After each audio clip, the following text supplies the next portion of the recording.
Welcome to Cryptonized, the show that interviews the crypto masters and their ideas on investing and the blockchain.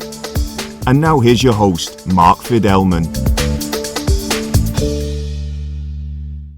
Today we're going to talk with Ross Davis about crypto scams and some of the biggest ones we don't even know about yet. At least we're not hearing about them here in the United States. Ross, welcome to the show. Hey, I'm glad to be here. Hey, could you tell us a little bit about yourself and your background in 100 words or less? Okay, so before crypto, I was part of the mainstream media. I worked for CBS here in San Francisco. Got kind of addicted to this stuff by accident, as everybody does. And what originally started as me just kind of blogging my ideas slowly morphed into me bringing on someone to help. And the next thing you know, I'm running a 13-person international news team called the Global Crypto Press Association.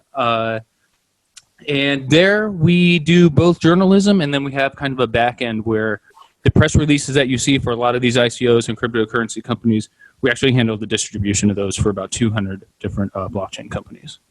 Oh, wonderful. Okay, and that's what you're doing now? Yeah, okay. Full time. All right. And, we had talked about this before. I did some research on it. On the topic of scams, you actually broke a story about a scam called Titanium Blockchain, right? Yeah, It traded under T-bar. And I think that's one of the reasons people are so fascinated with these stories is just how bold some of these scams are.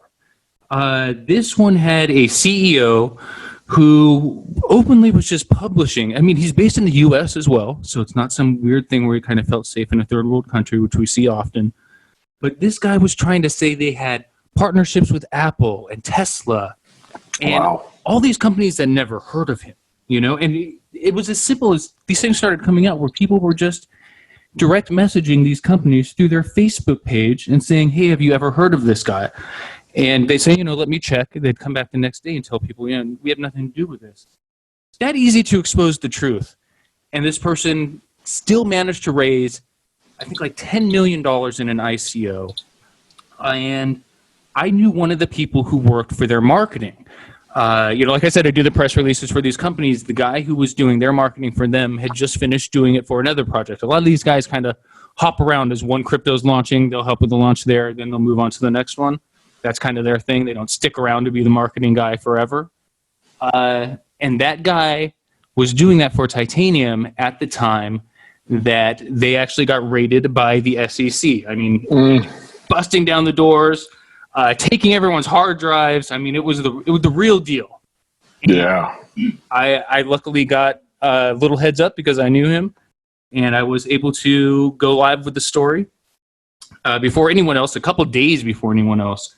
And definitely the weirdest experience of my life, literally pressing publish, and then over the next hour, watching a company lose several $1 million in value and knowing that, that's because I pressed that button, So did you put the article up before the raid or right after the raid? Right after the raid. I mean, I don't think they were done packing up and leaving it. It was in progress.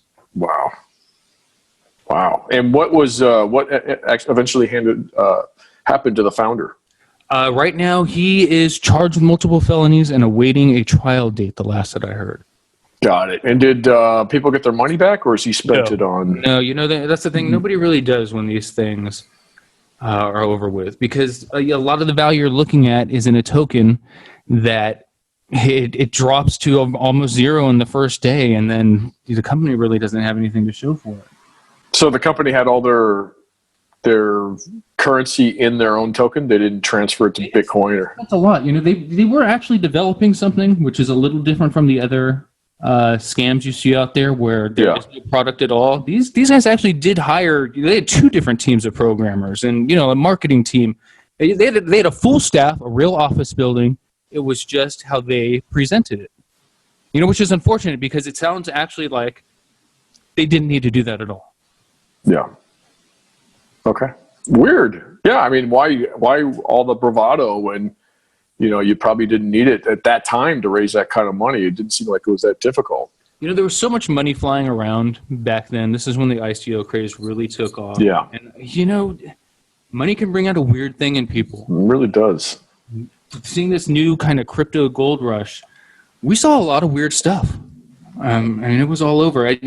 Not only that, from the point of view of the person executing the scam, but then what the victims are willing to believe at the time. Yeah. Yeah, totally agree. All right, so that was a scam, but now let's get into the mega scams like BitConnect. Can you kind of walk us through what happened there and what the result was? You know, what fascinates me with BitConnect, and I like kind of to start with the result because it adds kind of a sting to everything else as I talk about it. These guys got away with stealing $1 billion worth of cryptocurrency, and I got to emphasize, none of them have been found. You have seen articles about people affiliated with BitConnect being arrested. Do not get those confused with thinking the people behind BitConnect were arrested. The people who have been found and are in jail right now are simply people who were part of the pyramid scheme like anyone else. It would just like if you were to join BitConnect and to take the initiative to throw your own BitConnect events in your hometown, and you kind of put your face on a bunch of flyers and posters and stuff like that, all on your own, those people got caught. But the people who actually created the site and made the bulk of the money, we don't even have a single name of them yet. Okay? Jeez. So just to get that clear, the people who have taken the fall are a bunch of nobodies in there behind bars. The people with $1 billion are out there enjoying it. Unbelievable. Was basically a scam that worked very similar to the stuff that you still see happening today, which is you give them X amount of money, and they in return will give you give them your money in Bitcoin, and they in return will give you their coin, the BitConnect coin. And that coin would then be paid out additional coins, dividends on a daily basis, earning anywhere from like 3 to 5% per day. You look at that percent by the end of the year, and you're in, guaranteeing hundreds of percent return on an investment. It's literally impossible for anyone to do. They kept that going for a while, and slowly people started to kind of catch on. And a lot of people, if you were to subscribe to any legitimate cryptocurrency person, whether it's somebody who writes about cryptocurrency like me or a YouTube channel that covers it, they eventually had done a video or a report on why BitConnect is a scam. And slowly they weren't able to get the new investments to pay off the old ones. It was the classic Ponzi scheme. Yep. And what was interesting about them is I had some friends who were involved knowing it was a Ponzi scheme, and they had this idea that they'd start to see the cracks in the wall before it all comes tumbling down, and that they could pull out in time. And they didn't do that. BitConnect, from the outside point of view, if you were to think, okay, these guys are going to go up until the last minute, they looked like they had a few months left. But that was where they were smart. They just pulled the plug with no signs that it was coming.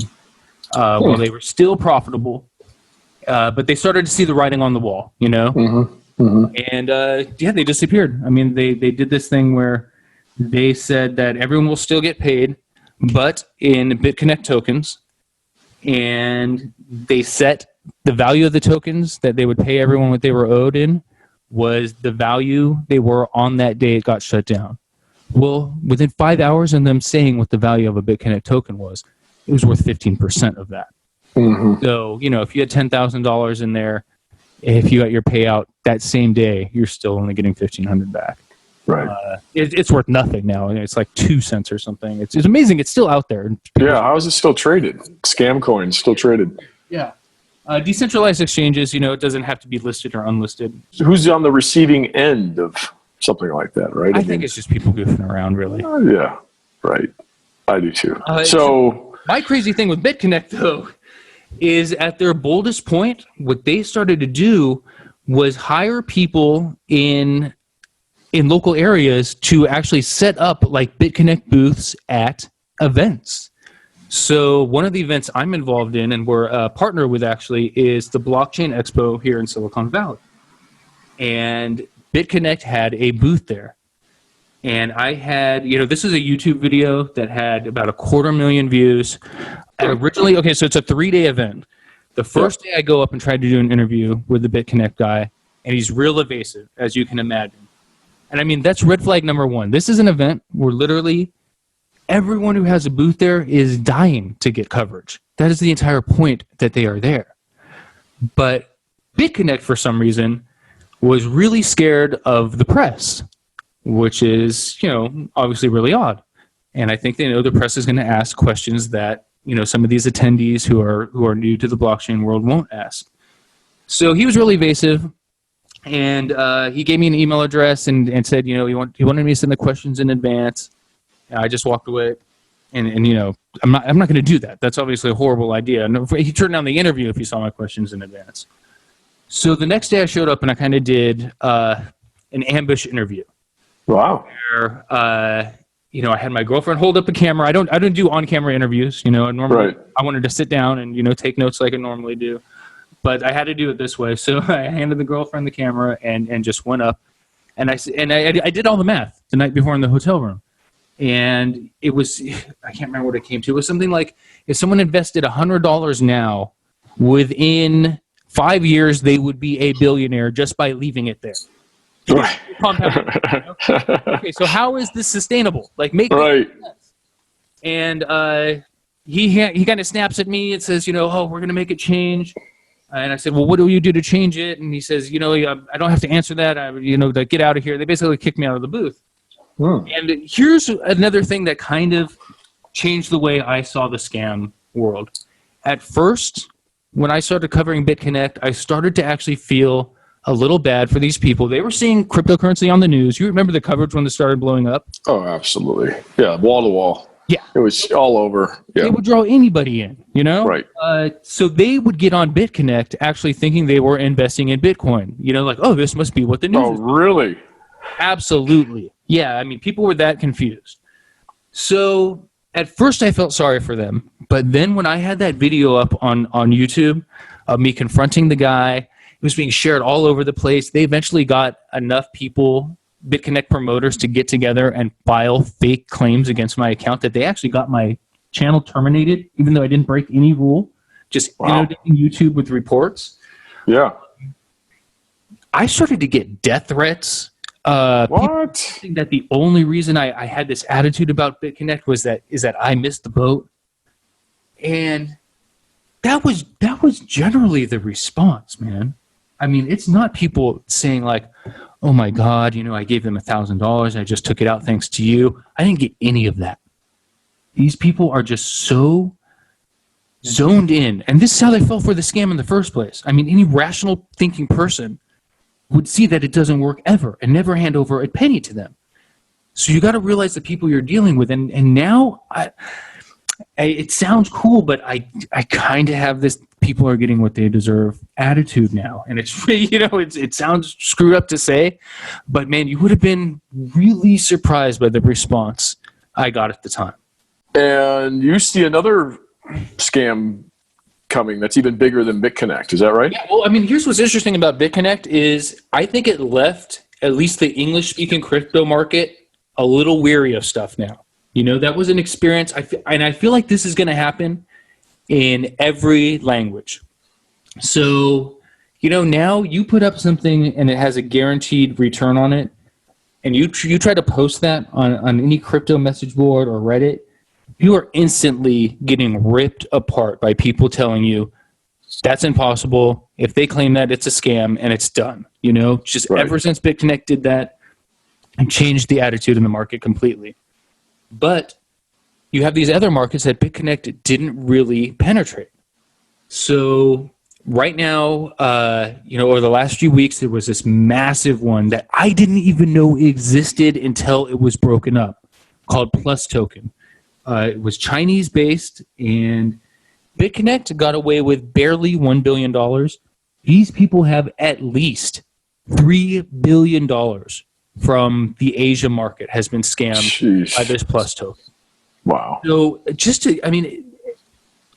I didn't realize that the divide based on language was that large, where there could be a $3 billion scam that not only myself, but it wasn't like I brought it up to someone else and they were like, oh yeah, I heard of that. No one I know heard of it. Had you? No. Yeah. At all. Crazy. It's almost like we're on a different planet, Mm-hmm. So what's going on with that one now? You can't call it for sure, but they're doing this thing where these scammers don't trust each other. So they set it up where no one can be the scammer who takes all the money and runs and leaves their fellow scammers high and dry. They did multi-sig wallets, which means it takes at least 3 of these scammers together to unlock a wallet that all this Bitcoin they stole from people is sitting in. However, about half of the crew was locked up a couple weeks ago. They did raids on all their houses. This is in China, right? Yeah. And actually in China, but they've actually caught people all over the place. It was an Interpol operation. So they were originally based in China, but I know the first arrest was out of Dubai. So they're catching these people as they travel. I think that's the best way they spot them. They put them on a watch list for flights. And if they take a flight, they're being tracked. So because of that, you have maybe 2 out of the 3 people able to put in their key and get into the wallet, and that third one is in prison. So right now they can't get in. So what's interesting is in theory, if it stays this way, that is really good news for everyone who's invested in Bitcoin, that all of these tokens have been taken off the market. I mean, if you've ever seen like an ICO burn excess tokens and what that does to increase the value, obviously the less tokens in circulation, the higher value of the ones that are. Mm-hmm. So 3 billion taken off the market could be great, but who knows what's going to happen in interrogation rooms? Who knows what's going to happen if they have all 3 out of the 3 in a Chinese prison? I have this. Chances are they're gonna get those keys. Yeah, if that happens, if they can get them all in China. And then you may have something like the Chinese government doing a $3 billion Bitcoin dump, which would be awful. So, this can turn out either way as far as how it can eventually come back to bite us here in these other markets. But as I was doing that report on Plus Token, I had started to search, various social media to see, basically just the pitch people were giving for Plus Token to understand, how the scam kind of worked. And since it had been broken up, I noticed these people who had like videos about Plus Token uploaded 1 month ago had videos about this other thing called Cloud Token uploaded like 3 days ago. So all the people promoting Plus Token has now moved on to this other thing called Cloud Token. This one is unique. This one is actually a wallet.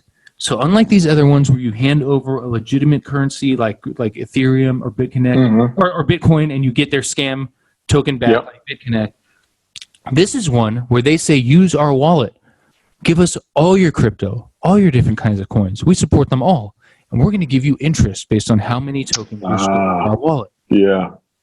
What is the end game here? Are we about to see really the biggest scam ever where it's not only they took all my Bitcoin, but they took all my Ethereum and all my Litecoin and all my Ripple, and it's going to be just insane? Or...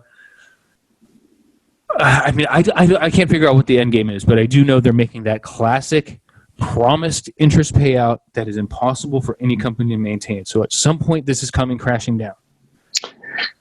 And this is Cloud Token. So if you've got a Cloud Token wallet, you better, I would suggest you probably take a second look at that. Yeah, is that what you're saying? Yeah, get out. Get out. And is it because they're over-promising on interest, or do you know something about the founders? No, they're over-promising on interest. I mean, the one thing that is really strange is the founder of this one, unlike all these other scams, for the life of you cannot find the names of any of these people. This guy he's all over the place. He's going to these conferences. He's posing for pictures. They're throwing their own little rallies and stuff. He's up on stage giving speeches. But no one can do guaranteed 3% daily interest, 360% interest per year guaranteed. Yeah. It does not exist. Right. So something's wrong, and I don't know what it is. He might not even have it better explained than I do. Like he might not even have a better plan than what I'm looking at now. He's just kind of taking it day by day. The market comes crashing down, and he's going to have to figure out, an excuse why he doesn't have anyone's interest. Well, can he burn his own tokens to pay off the interest? Well, he's paying them right now. So you put in all of your tokens, and you get paid out in Cloud Token, I believe. Right. So, I mean, he could issue, I don't know anything about the cloud token, but can he just keep issuing cloud tokens? Theoretically, but that's going to be the same thing where that thing, it drops in value and you issue more to make up for the loss in value, and that drops in value more, and then you get a token that's worthless. Yep. And he's holding everyone's coins. That's what's freaky about this.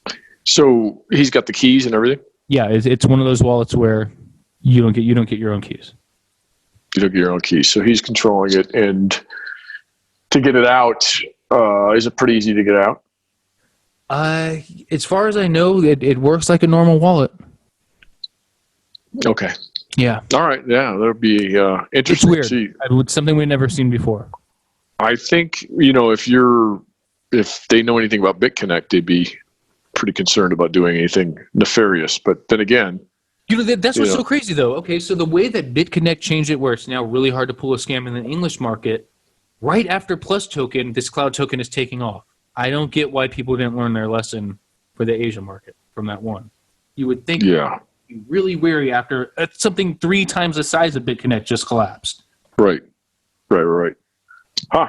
Well, we're going to keep our eye on that one, because that seems like something that is about to fall over, especially, did you say 3% a day? Yeah. Is the interest rate? Yep. I mean, that's insane. And I understand these people who like to get involved in these knowing exactly what it is and just kind of, watching the health of the company as best from the outside and pull out before the company would shut down. I mean, it's tempting. 3% a day sounds awesome. Absolutely. And it's compounded too, Oh, I mean, that's insane returns. Insane. All right, so let's talk about, the kind of the obvious question is, how do we protect ourselves from these scams? I mean, is it just the old maxim, if it's too good to be true, then it probably is? It really is. And I hate saying that because it's such a cliche line, but it really is too good to be true. And you got to think, why isn't everyone doing this? Why are you only finding this recommended on these obscure websites and weird little YouTube channels, and you won't find, anyone who has an established, respectable reputation in this industry ever recommending one of these companies? There wasn't a single reputable person who happened to, fall for the BitConnect scam, even innocently. Not one. So I think at this point we know who trustworthy people are in the crypto world. Yeah. And but there's always new entrants, though. I mean, how do you know? There are, but I would say forget them. You want to look for somebody who has a long, multi-year, proven track record of having never scammed anybody ever, and you want to see at least one of them endorsing this company. And I think with any legitimate one, you will find that. Yeah, I mean, you could point to Bernie Madoff. Yeah, Madoff. And you could say Madoff. Sorry. And then you could say, look, I mean, this guy was part of the government oversight of SEC oversight at one point, and then he moved into private practice. He had all these famous people around him and giving him money, and he turned out to be a scammer as well. You really can't ever know. But then if you looked at what you're doing, which is look at the returns, Madoff, I don't think he had a down year. I mean, I don't think he did a guarantee like that either. Yeah, that's true. He didn't do a guarantee, but still, I mean, if you look at what they're saying about, in this case, 3% every single day, it just doesn't pass the math sniff test, even to somebody that's not a mathematician. I mean, just the basic one sentence version of that is there's no such thing as a guaranteed return. Period. Yeah. And then if you look at maybe the performance of that particular token, and I don't know what cloud token's all about. If it's just wallets, you're looking at how many wallets are created. If you could, there's all sorts of metrics you can kind of look at and put 2 and 2 together and just say, this doesn't really sound like this is a sound place to purchase tokens. Yeah. I mean, that's kind of the 2 things that I'm taking away from this. Is there anything else that people can do to kind of avoid these types of scams? If that's something that piques your interest, look at some of these great legitimate places to earn interest on your cryptocurrency now. I mean, there's some awesome programs going on right now. If you just Google earn interest on crypto, yeah, I think pretty much you'll only get legitimate results. There's so many good companies right now that you can get anywhere from 3 to 10% on your crypto. And these places will do weekly payouts of your dividends. They'll deposit your interest earnings in a separate wallet so you could spend that immediately. There's a legitimate side of this exact same world happening right now. It's not 3% a day, it's 10% a year, but you can, if that's something you want to do, earn without having to play the typical trading game, which I think is one of the big appeals of this thing. A lot of people are intimidated by the idea of going on an exchange and hoping that they make the right buys and that they sell at the right time. And they've had that feeling of not selling early enough or selling and then watching everything double after you sell. And it's a horrible feeling. So the idea that you can just make a deposit and sit there and watch profits come in, that appeals to everybody. Yeah. And you can do that legitimately now. 3 to 10% sounds more reasonable. I mean, there's staking programs. I mean, there's other things you can do. That's what I'm really getting into now too, is the staking stuff. Running a master node, and you don't have to do that by actually running your own. There's some great sites out there where you just contribute what you can, and it's kind of a community ran node, and then you split the dividend payouts on that too. Yeah, there's all sorts of things, and I haven't seen a resource that lists all these things. It'd be cool to see if somebody had a resource. If you're listening to this and you do have a link to a list of these places where you can earn interest or staking rewards or what have you, please send it in. Well, I actually do have a site. It's a separate site from Global Crypto Press, kind of a little side project. If you go to cryptocurrencyloaning.com, it's the same crew that runs Global Crypto Press. We reviewed a lot of these cryptocurrency loan sites, and you can see our recommendations there. Okay, cryptocurrencyloaning.com. Yep. Is that right? Yep. Okay, excellent. I have a last couple of questions for you. Are there any, hesitate to say this, but are there any government regulations that need to be implemented in order to help stop some of these scams? Or you're like, government, stay out of it, the community will handle it? Here's what's kind of weird with the government involvement is I don't trust our tech illiterate politicians to do it right. At all. I can't say absolutely I could probably come up with some decent laws that would manage to prevent the scams and not stun growth of legitimate companies. But I don't trust our politicians to do that. You see right now they're freaking out about stable coins. They want to label stable coins as security now because Facebook proposed Libra, which is one of the dumbest ideas ever. The entire concept of the security is it's something that increases in value. Mm-hmm. I mean, that's the definition. And these people are trying to label stablecoins that. Right. Because they're that dumb. They don't understand. I know. And one of the stories I broke, actually, I have a friend who I was actually working with, a congressman who authored this. So another kind of just luck of the draw, got the scoop thing. The Token Taxonomy Act, which would change everything exactly how it needs to be changed. So what would happen is cryptocurrency would suddenly become an asset class of its own. Very similar to being treated how gold is, almost like a digital commodity. And that would allow the CFTC, instead of the SEC, would become the oversight body. And any scam that would exist now for somebody trying to sell gold or buy gold at a value that's way too under market or sell it way too above market, any of that stuff that they can right now take on in the gold world, they could then prosecute in the crypto world. At the same time, none of that crazy stuff that comes with things being labeled as security. So we would have this free market where any legitimate company that was honest has absolutely nothing to worry about. And any scammer out there, the laws are still on the books to bust them. So, man, my fingers are crossed this thing passes. It's already been introduced in the House. Right now it's at that phase where we won't really hear about it because the committees are doing their private discussions. So they'll do that. They'll suggest amendments. They'll make any amendments they agree on, and then eventually it'll go up for a vote. I haven't heard anything on it for about 60 days. but it's normal to be dark during this time. So if this passes, everything changes. Everything changes. It'll be a dream come true for everybody, and it does nothing to make scams easier to happen. And I will point to this over and over, is look at Switzerland's Crypto Valley. Oh, I mean, they're doing a phenomenal job. It kills me. I'm here in Silicon Valley. So Yeah. I am pulling my hair out, seeing one company after another that should be here, but they had to run away from our clueless, pathetic lawmakers. People have scared totally legitimate companies from operating here. You know, these people who have never scammed anyone in their life, who no part of their proposal was misleading, are scared to do business in the U.S. because everything is so open for interpretation, because we are using laws written in the 1920s. That's right. To manage cryptocurrency, the hot new emerging tech, 1920s laws.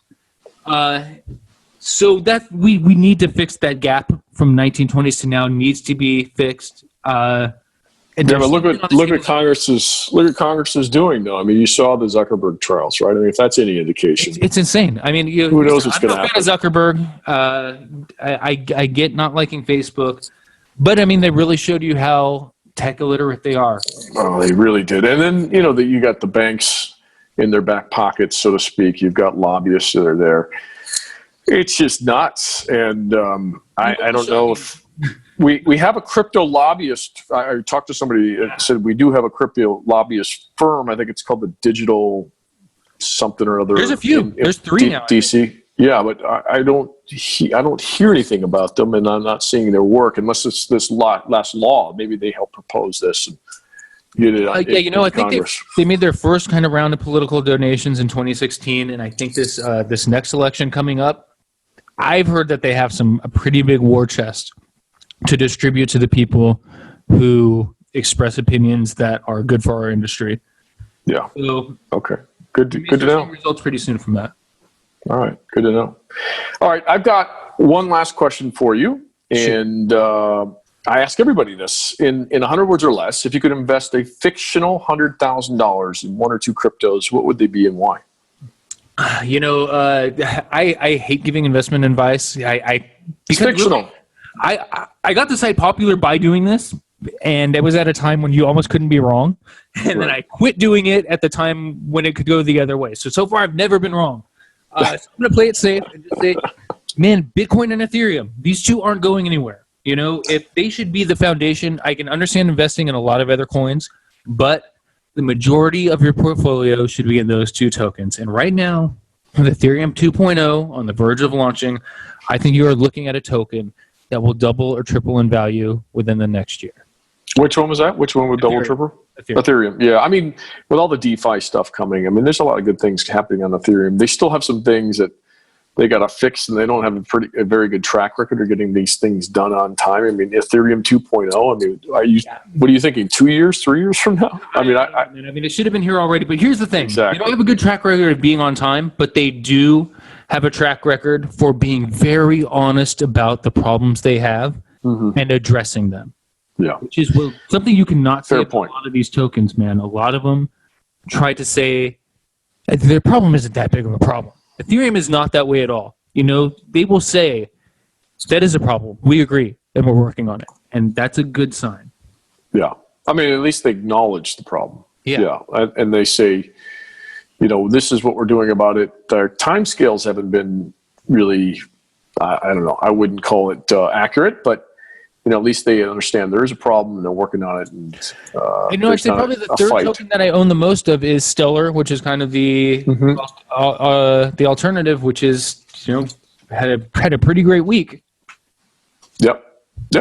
No, well, that's because they burned a shit ton of tokens. Yeah, I mean, people love that. That's a good sign of good management, in my opinion. All right. Well, I don't know if you did the calculation, but it didn't seem like it was worth it to me. You burn that many tokens and you get that much of a rise in value. Maybe it's not immediate, but it didn't seem like it was a good for the organization. It didn't seem like it was good. It was good for token holders, but I wonder if it was good for the organization. But that's another discussion for another day. Okay, so I would like to tell everyone, go visit the globalcryptopress.com. And you also, Ross, brought up cryptocurrencyloaning.com. Is that correct? Yep, okay. And that covers both if you want to take out a loan using your crypto as collateral or deposit your cryptocurrency and earn interest on it. We cover both. Wonderful. And where can people reach you personally, on Twitter or Telegram? What's your handle? I am Twitter /RossFM. I used to be on the radio before I did the crypto stuff. And then globalcryptopress.com. I'm Ross for my email address. Anyone has a story, I'm always open to tips. Anyone out there has a strong opinion, I'm very willing to publish people's articles as well if they want to submit something well thought out. Excellent. Good. All right. Pleasure to have you on the show. Really enjoyed the Scam podcast. And want to let everyone know to review us in the Apple podcast and Google Play app stores. Your reviews encourage us and help us to help others actually to choose our podcast. And if you have any questions for either Ross or I, you know where to reach us. Ross, again, thank you. And thank you, let's get caught up once we find out what happens to Cloud Token. Absolutely. A reminder that we are not financial advisors, and anything we talk about or refer to on the show should not be considered or construed as financial advice. We encourage you to do your own research and come to your own conclusions.